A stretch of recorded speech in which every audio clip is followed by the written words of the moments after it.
ரமலான் டே 10ஓட இஃப்தாருக்கு நம்ம இஃப்தார் பாக்ஸ் வந்து வாங்கியிருக்கோங்க. இன்றைக்கி வந்து நம்ம எஸ்எஸ் ஹைதராபாத் பிரியாணிலேருந்து ஒரு இஃப்தார் பாக்ஸ் வாங்கியிருக்கோம். இதில் என்னென்னலாம் இருக்குது அப்படின்னு பார்க்கலாம். ஃபர்ஸ்ட் பேக்கிங் வந்து ரொம்பவே வந்து சூப்பராக இருக்குங்க. இதோட வந்து ஒரு பிளேட் கொடுத்துருக்காங்க, ஒரு ஸ்பூன் கிட்டுன்னு சொல்லிட்டு ஒரு டிஷ்யூ பேப்பர், 2 ஸ்பூனு, 3 பல்லு குத்துற மாதிரி ஒரு குச்சி கொடுத்துருக்காங்க. இதோட வந்து 2 சோம்பு பாக்கெட் வந்து கொடுத்துருக்காங்க. அடுத்து சிக்கன் 65 வந்து கொடுத்துருக்காங்க. நோம்பு திறக்கிறதுக்கு பேரிச்சம்பழமாக 4 பேரிச்சம்பழம் வச்சுருக்காங்க. அடுத்து முக்கியமாக வந்து ஒரு வாட்டர் பாட்டில் கொடுத்துருக்காங்க. நம்ம சாப்பிட்டா வந்து தண்ணி கண்டிப்பாக தேவைப்படும்.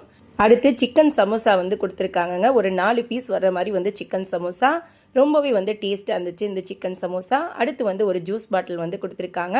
அடுத்து ஃப்ரூட்ஸ் வந்து கொடுத்துருக்காங்க. 3 வகையான ஃப்ரூட்ஸ் இருக்குங்க. க்ரீன் கிரேப்ஸ், பாப்பாயா, வாட்டர்மெலன் வந்து இருக்குது. எல்லாமே வந்து நல்லா ஃப்ரெஷ்ஷாகவே வந்து இருந்துச்சு. அடுத்து வந்து இந்த நோம்பு கஞ்சிங்க. நோம்பு கஞ்சி வந்து நமக்கு தூக்குவாளி மாதிரி வந்து கொடுத்துருக்காங்க. ரொம்ப க்யூட்டாக இருந்துச்சு. நோம்பு கஞ்சி வந்து ரொம்பவே வந்து டேஸ்ட்டாக இருந்துச்சுங்க. பட் இன்னும் வந்து கொஞ்சம் அரிசி வந்து கரையாத மாதிரி இருந்துச்சு. இன்னுமே வந்து நல்லா கரைச்சி விட்டுருக்கலாம்ட்டுன்னு. அடுத்து வந்து பிரெட் அல்வா வந்து கொடுத்துருந்தாங்க. ரொம்பவே வந்து சூப்பராக இருந்துச்சு. அடுத்து நம்ம பிரியாணி சாப்பிட்டா ஆனியன் ரைத்தா வந்து கொடுத்துருந்தாங்க. அதோட வந்து கத்திரிக்காய் கட்டாவும் இருந்துச்சு. இதோட ஒரு பெரிய சிக்கன் பிரியாணி வந்து இருந்துச்சுங்க. ஒரு பீஸ் சிக்கனும் ஒரு பீஸ் எக்கும் வந்து இருக்கிற மாதிரி வந்து இருந்துச்சுங்க. ரொம்பவே வந்து பிரியாணி டேஸ்ட்டாக இருந்துச்சு. ஹைதராபாத் பிரியாணி சொல்லவே வேணாம், பிரியாணி செம்ம டேஸ்ட்டுங்க.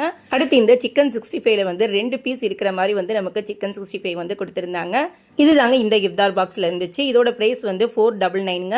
நமக்கு வந்து ஜொமேட்டோவில் ஆர்டர் பண்ணியிருந்தா அதனுடைய ஆஃபர் ப்ரைஸ் போகிறதுக்கு நமக்கு 460 வந்துச்சுங்க. ஒர்த் ஃபார் மணினே சொல்லலாம். டேஸ்ட் எல்லாமே வந்து ரொம்பவே வந்து சூப்பராக இருந்துச்சுங்க. அடுத்து என்ன இஃப்தார் பாக்ஸ் ட்ரை பண்ணலான்னு கமெண்ட்ஸில் சொல்லுங்கள். வீடியோ பிடிச்சிருந்துச்சுன்னா ரைஹான் சமையல் சப்ஸ்கிரைப் பண்ணிக்கோங்க.